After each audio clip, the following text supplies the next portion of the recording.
तब भी ईरान पलट के वार करेगा, और जब पलट के वार करेगा तो आपको पलट कर जवाब देना पड़ेगा, और ना चाहते हुए भी एक बड़ी जंग छिड़ जाएगी।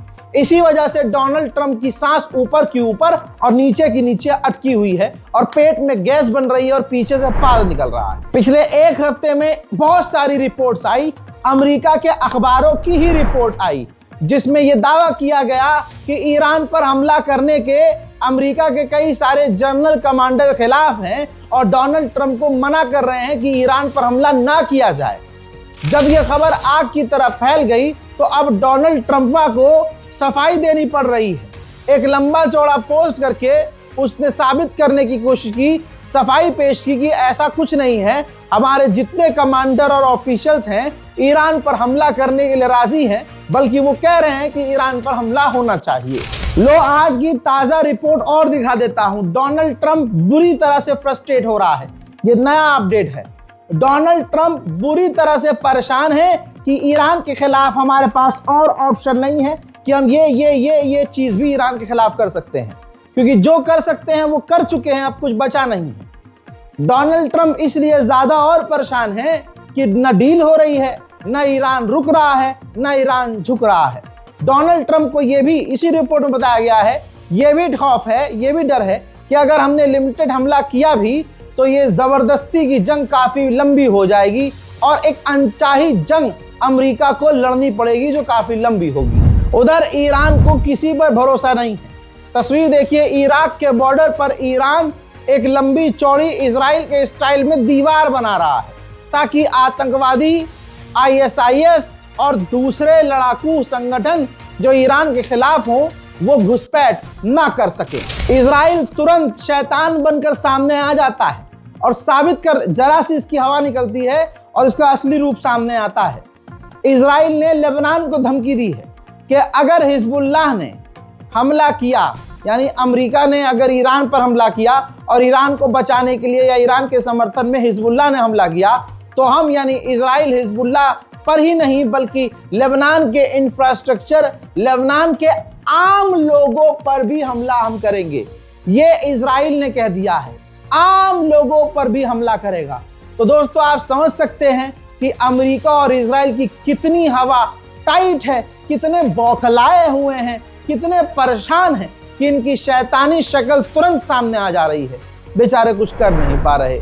इस धमकी के बाद इजराइल और अमेरिका का गुलाम जो लेबनान का प्रधानमंत्री है, उसने हिजबुल्लाह को चेतावनी दी है कि दोनों के बीच कितनी भी लड़ाई हो जाए, अमेरिका और ईरान के बीच तुम बीच में मत आना और इजराइल के ऊपर तुम हमला मत करना। यह हिजबुल्लाह को लेबनान के प्रधानमंत्री ने चेताया है। ऐसा पहली बार हो रहा है कि किसी देश को पूरी तरह से ईरान के साथ खड़ा हुआ देखा जा रहा है। हजरात, ब्राजील की जनता करोड़ों की तादाद में सड़कों पर है और ईरान के समर्थन में प्रदर्शन कर रही है। ज्यादा खुश होने की जरूरत नहीं है। ईरान के supreme leader Ayatollah Syed Ali खामनाई खतरे में है। बाहर से जो खतरा है वो तो है, ईरान के अंदर ही जो गद्दार ग्रुप है उनसे ज्यादा बड़ा खतरा है।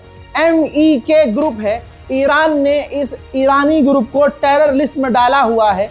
इसी MEK ग्रुप ने जानकारी दी है कि हमारे सैकड़ों लोग मारे गए हैं और सैकड़ों लोगों को ईरान ने गिरफ्तार किया है। हमारे लड़ाके ईरान के सुप्रीम लीडर के घर के करीब प्रदर्शन कर रहे थे, ऑपरेशन कर रहे थे और उनका मकसद था ईरान के सुप्रीम लीडर को कत्ल करना। हमारे लोगों को गिरफ्तार कर लिया गया है और उनको गोली मार डाली गई है। याद रखिएगा मेरा जुमला, आपको खुदा का वास्ता सोचिए, अभी 4-5 दिन पहले मैं आपसे क्या कह रहा था कि तुर्की जो ईरान को अपना सगा बता रहा है, बड़ा हमदर्द बन रहा है। याद रखिएगा ये किसी का सगा नहीं है। अब तुर्की की सोच देखिए, हरामीपने की इंतहा। तुर्की सोच रहा है कि अगर ईरान पर हमला हुआ तो इसका फायदा उठाकर ईरान में हम घुसेंगे और ईरान की ही जमीन पर बफर जोन बना देंगे ताकि वहां से कुर्दिश लड़ाके हमारी तरफ न घुसें। अब ये भी आपको समझना होगा कि नेटो जो कल तक यूक्रेन की मदद कर रहा था, यूक्रेन पर ध्यान दे रहा था, अब वो यूक्रेन को छोड़कर ईरान के खिलाफ जासूसी कर रहा है। नेटो का जहाज तुर्की के ऊपर उड़ रहा है याद रखना, नेटो पूरी तरह से जासूसी कर रहा है ईरान की। ईरान के खिलाफ ऑपरेशन में मदद करेगा अमेरिका की, और नेटो का मेंबर ये तुर्की है। ब्रिटिश रिपोर्ट ने खुलासा किया है कि ईरान पहले ही केमिकल हथियार और बायोलॉजिकल हथियार बना चुका है, जो काफी खतरनाक है। France, Norway, Germany, Sweden, Italy, इन चारों पांचों देशों ने जो इराक में अपनी फौज तैनात की हुई थी, ईरान के हमले के खौफ से अपनी फौज इराक से निकाल ली है। ईरान के अंदर 1.7 बिलियन डॉलर पहुंचे हैं क्रिप्टो करेंसी के जरिए। ईरान में गए हैं, ईरान से बाहर नहीं गए, ईरान के अंदर गए हैं। आजाद ये क्रिप्टो करेंसी वाली कंपनी बिनहेंस जो है, इसके बाद एक्टिव हो गई कि भाई ईरान के अंदर इतना पैसा कैसे चला गया, वो भी हमारे रूट के जरिए। तो उसके बाद जिन एम्प्लॉइज ने ये काम किया, मदद की और ईरान को पैसा जाने दिया क्रिप्टो करेंसी में, उन तमाम एम्प्लॉइज को उस कंपनी बिनहेंस ने निकाल दिया। ईरान और चाइना की एक बहुत बड़ी डील होने वाली है, जो कभी भी हो सकती है।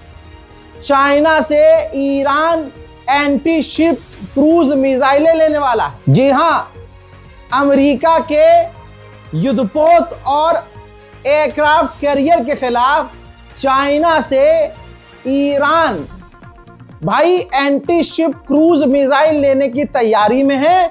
दोनों देशों के बीच बात चल रही है। हजरात, ये जो मिसाइल है, इन एंटी शिप क्रूज मिसाइलों की रेंज 300 किलोमीटर है, जो ईरान के लिए काफी है। उधर ईरान को चाइना की सरफेस टू एयर मिसाइल मिल चुकी है, यानी चाइना खुलकर ईरान का साथ दे रहा है। मोहतरम हजरात, अमेरिका का ही अखबार है फाइनेंशियल टाइम्स। इसके अलावा कई और जगह ये रिपोर्ट छपी है, जो मैं आपको बता रहा हूं। फाइनेंशियल टाइम्स लिख रहा है कि अमेरिका के पास जो एयरक्राफ्ट कैरियर है, जिस पर डोनाल्ड ट्रंप ठुनक रहा है, हजरात, वो सिर्फ मैक्सिमम 7 दिन तक अटैक कर सकता है, और वो भी बैक टू बैक हमला नहीं कर सकता, इतनी ताकत नहीं है। तो ईरान अमेरिका का क्या करके मानेगा, इंशाल्लाह हम सब देखेंगे। मजेदार बात यह, जो एयरक्राफ्ट